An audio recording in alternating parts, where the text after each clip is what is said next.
Europe now. Nüüd Euroopast. Specifically. I'm very happy that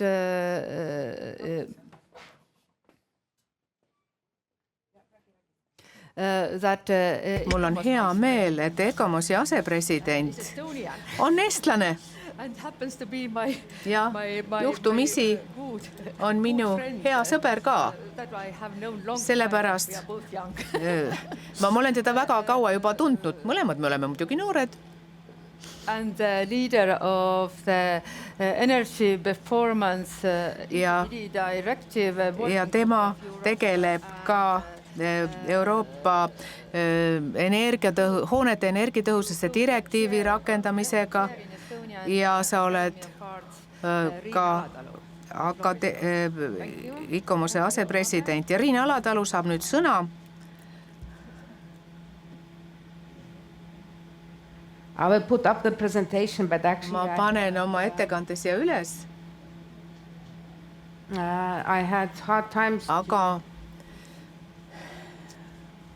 mul oli tõesti raske to figure out what to put on the et otsustada, mida siia ettekandesse panna, sellepärast, et siin on kõik need dokumendid, mis on üsna tüütud, aga ma ikkagi räägin teile nendest dokumentidest, millest Ave juba alguseks rääkis.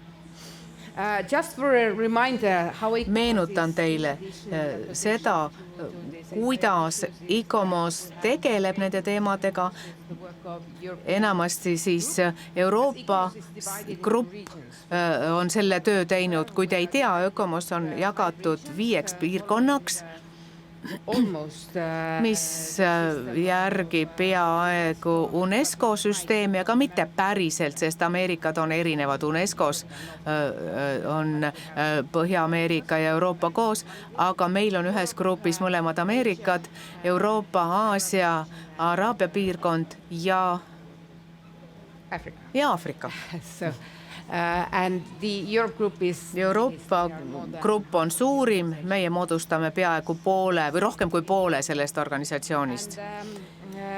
In a way, ja teatud mõttes Euroopa töö peaks muutma meie tegevuse lihtsamaks, sest kuigi meil on palju riike, kes ei ole Euroopa Liidu liikmed, aga neil on ikkagi sarnane seadusandlus ning kui ma räägin hoonete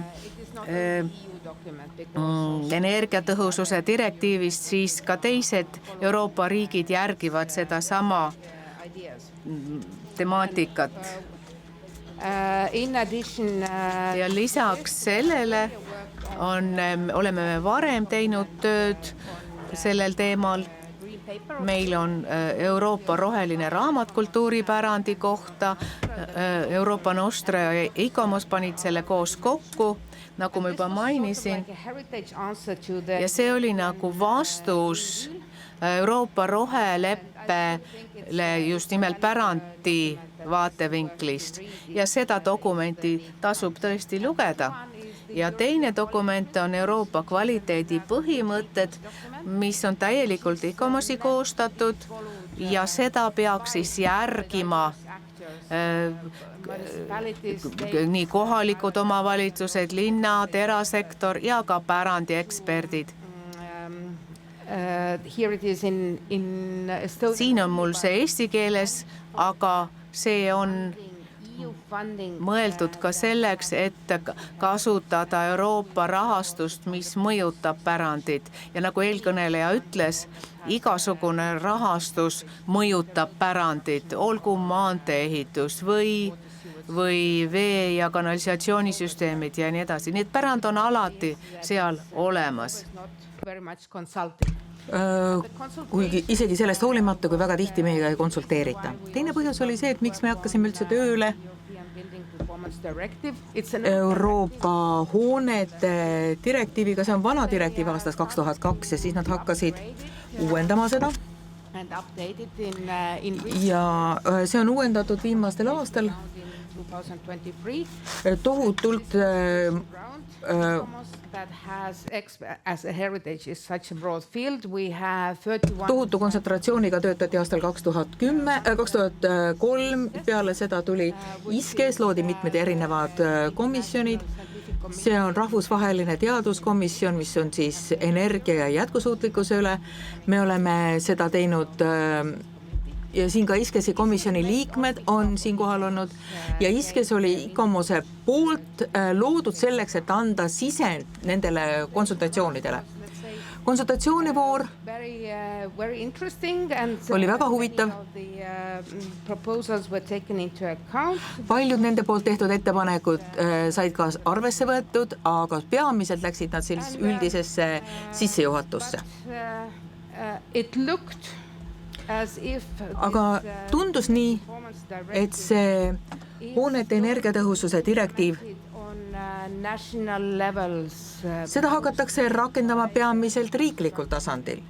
See on siis ehitussektori poolt, finantssektori poolt, kui me räägime valitsuse erinevatest nii-öelda silotornidest ja kultuuripärandiministrid ja osakonnad jäeti nendest konsultatsioonidest kõrvale. Nii et meie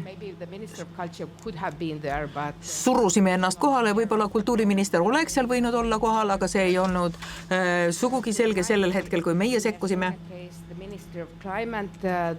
Ja Eesti puhul meenutasime kliimaministrile, et tegelikult pärandisektor peab olema nendesse konsultatsioonidesse kaasatud. Eestis ka nii on, tänasel hetkel on kõik ilusti korras. Ja me alustasime ka esimese mõttekojaga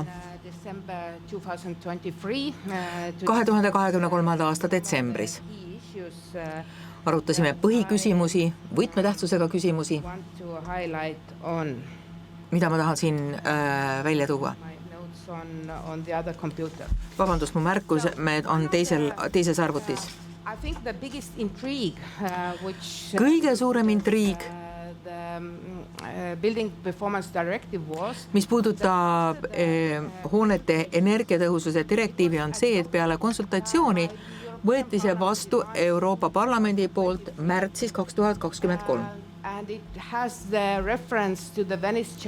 Seal viidatakse Veneetsia hartale ja pärandi mõjule. Siin deklareeritakse ka, et hooned, millel on ajalooline või arhitektuuriline väärtus, kuid mis ei ole ametlikult kaitse all, nende jaoks peaksid liikmesmaad looma nende energiatõhususe klassi nõuded, mis oleksid kõige kõrgemad, kuid veel tehniliselt, funktsionaalselt ja majanduslikult mõistlikud, säilitades samaaegselt hoone iseloomu. It was adopted by the European Parliament.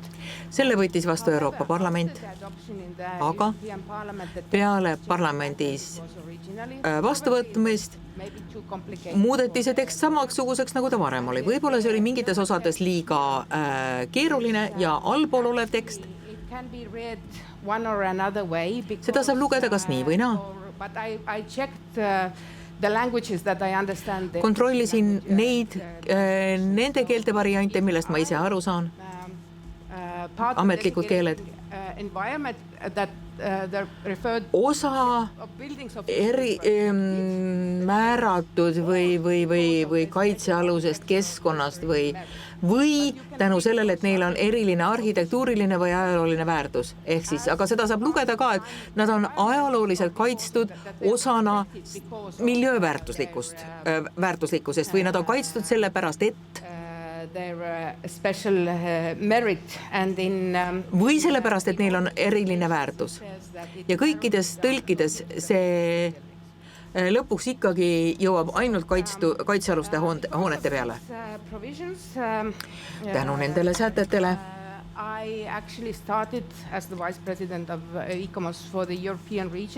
Euroopa regiooni ICOMOS-e asepresidendina alustasin ma siis konsultatsioone meie riiklike komisjonidega, sest minu esimene kavatsus oli see, et tuua välja, et meil on vajadus, et erinevates riikides peavad olema nendes aruteludes kaasatud ka pärandialased muinsuskaitse inimesed nii nende plaanide koostamisel kui nende rakendamisel. Minu esimene mõte oli lihtsalt kontrollida üle, et kõik minu kolleegid erinevates Euroopa Liidu riikidest teavad, et sellised asjad on käimas, on õhus, kas nemad on kaasatud nendesse konsultatsioonidesse. Jõudsime töörühmani, mis nüüd on koos käinud umbes 1,5 aastat ja meil on plaan, et me kohtume iga kuu. Nüüd destilleerisime väiksemaks töörühmaks, mis kohtub iga 2 nädala tagant ja me loodame selle raporti lõppversiooni valmis saada aasta lõpuks. Ja raporti mõte tuli tänu sellele, et igal koosolekul, kui meil on Kieran Caffiga koosolek, kes oli üks nende muudatuste autor, endine Euroopa Liidu parlamendi liige Iirimaalt. Aga siis hakkasime infot koguma ja ma pean ütlema, et selle raporti koostamine see on väga ICOMOS-i stiilis. Igal ühel on oma arvamus, isegi kui sa saadad küsimustikud välja, on äärmiselt keeruline võrrelda seda keeleliselt ja ka tehniliselt. Aga teine suur asi on see, et olukord on uskumatult mitmekesine, isegi Euroopa siseselt. Alates sellest, mida me teame selle kohta, mida me kaitseme, on mitu üle-euroopalist andmebaasi, enamik neist on vananenud. Ja te ei tea, millised riigid on uuendanud seda andmebaasi ja millised mitte. Kõigepealt tahtsime küsida oma kolleegidelt, kui palju on teil kaitsealuseid hooneid ja millised on teised kaitsemeetmed, ja need vastused lõid, tekitasid täieliku nii-öelda nagu ummiku. Definitsioonid on väga erinevad. On väga keeruline neid omavahel võrrelda, mis asi on kaitsealune, mis asi ei ole. Ka üldine arusaam selle kohta, mis on kaitsealune, mis ei ole, on väga erinev. Mõnedes riikides on see väga on olemas ainult kõrge riiklik tase. Belgial on omad nimekirjad hoonetest, millel on õiguslik staatus. Te võite kasutada neid ametlike dokumentidena poliitika loomisel. Need võivad olla arhitektuurilise väärtusega hooned, kui me mõtleme seda natuke laiemalt. Eesti jaoks ma ütleks, et võrdlusena kõik need temaatilised analüüsid, mida on tellinud Muinsuskaitseamet 20. sajandi hoonete, raudteehoonete kohta. Selles kontekstis võiks neile viidata ka, et need on juba siduvad nimekirjad. Kui me võrdleme seda näiteks Belgiaga. On ka teised probleemid, võimalused,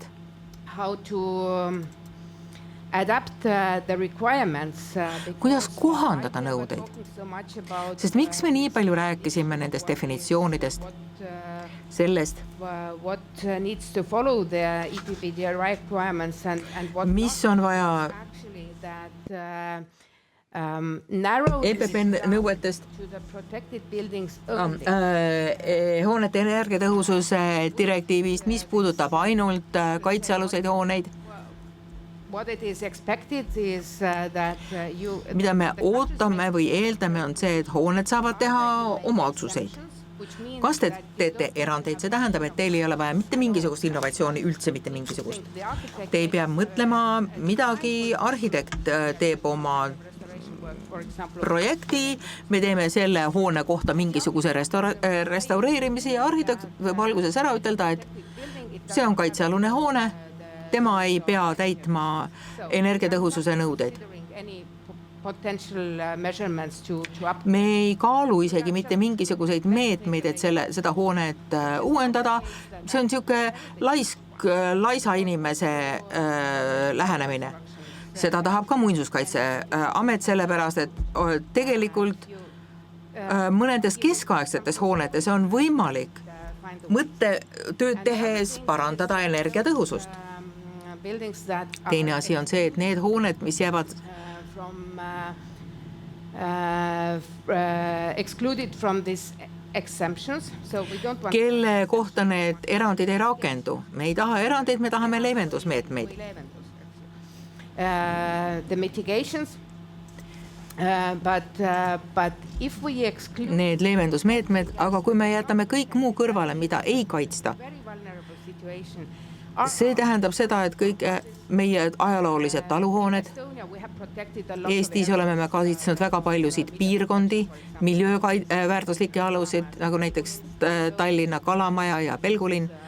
Need kõik lähevad selle definitsiooni alla, already outside aga mis on juba väljas, väiksed külad, mis iganes, Kohila või Rapla, fine historical kus meil on ka palju ilusaid ajaloolisi hooneid. Nemad peavad täitma reegleid. EPBD automatically and Hoonete energiatõhususe reegleid automaatselt, pole mingisugust varianti, mingisuguseid erandeid siia luua, allows sest määrus seda ei võimalda. Germany, which is Samal ajal Saksamaa, as bureaucratic country as we can imagine. mis on nii bürokraatlik riik, kui üldse võib ette kujutada, seal on väga palju erinevaid süsteeme, tegemist on föderaalse süsteemiga, Different regulations for different states. erinevates liidumaades on erinevad reeglid, neil on palju suurem vastutus omavalitsuse tasandil. Omavalitsus saab hoone haaval need otsused teha. Kas siin on küsimus kaitsta Values. väärtusi? Germany can, then Kui Saksamaa suudab sellega hakkama saada, siis miks Eesti ei suuda? my criticism that I also See on minu kriitika, on these consultations that we made. mis ma tõin välja ka nendes konsultatsioonides. Üks nendest argumentidest Ministry of Climate was that Kliimaministeeriumist oli see, any additional tasks on the municipalities. me ei saa omavalitsustele mingeid täiendavaid kohustusi panna, sest nemad ei suuda sellega hakkama saada. Aga ütleme niimoodi, et see on vabandus, aga mitte lahendus. It doesn't help us. See ei aita meid mitte kuidagi edasi. Keeping this slide because Aga ma jätan selle slaidi siia üles, sellepärast et mul on tõesti väga vähe slaide ja lihtsalt, et demonstreerida teile, kui erinevad how different could be the answers in võivad olla vastused questionnaire. But meie küsimustele. and question because we asked from See oli ka avatud küsimus, me küsisime riikidelt ka nende hinnanguid, mis tüüpi hooned energy efficient. võiksid olla kõige vähem energiatõhusad, te näete siin. It's really different. However, See on väga erinev. claim Enamik aga väidavad, the second half of the et need on 20. sajandi teisest poolest pärinevad hooned, not so good. mis ei ole nii hea. Aga tulles tagasi my analysis of minu analüüsi juurde, hopefully will be there. mis tõenäoliselt on ka seal kohal, Really want to stress is mida ma tõesti rõhutada tahan, on see, we have a lot of data deficit. meil on väga palju andmeid puudu.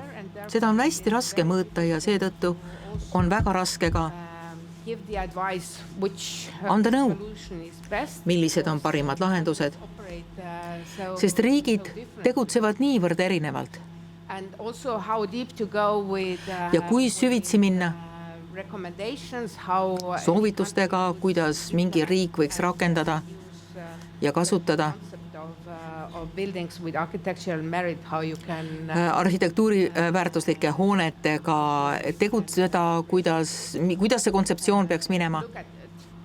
kuidas seda peaks nägema. And also, of course, there are some geographical differences Loomulikult on teatud geograafilised erisused, mida me tegema peame with buildings. nende hoonetega. But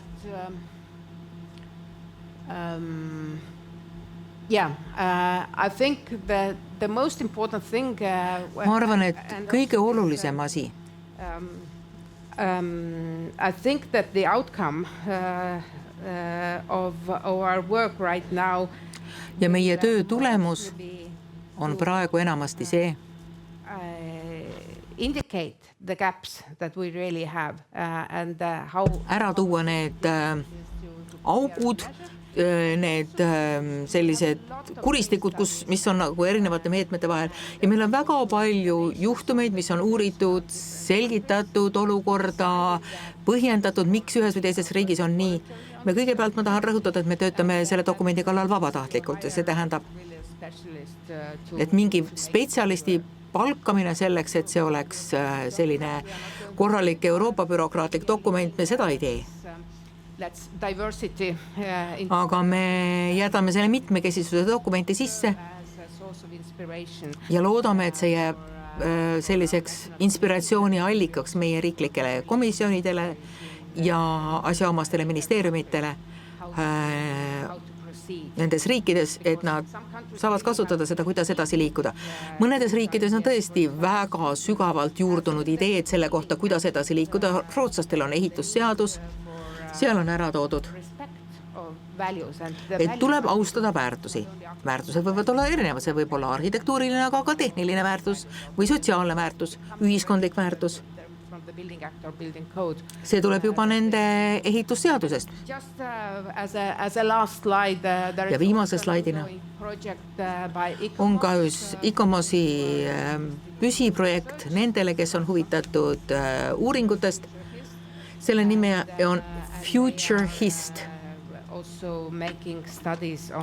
Nemad uurivad erinevaid stsenaariumeid erinevates riikides, mis puudutab just nimelt energiatõhususe mõju pärandile.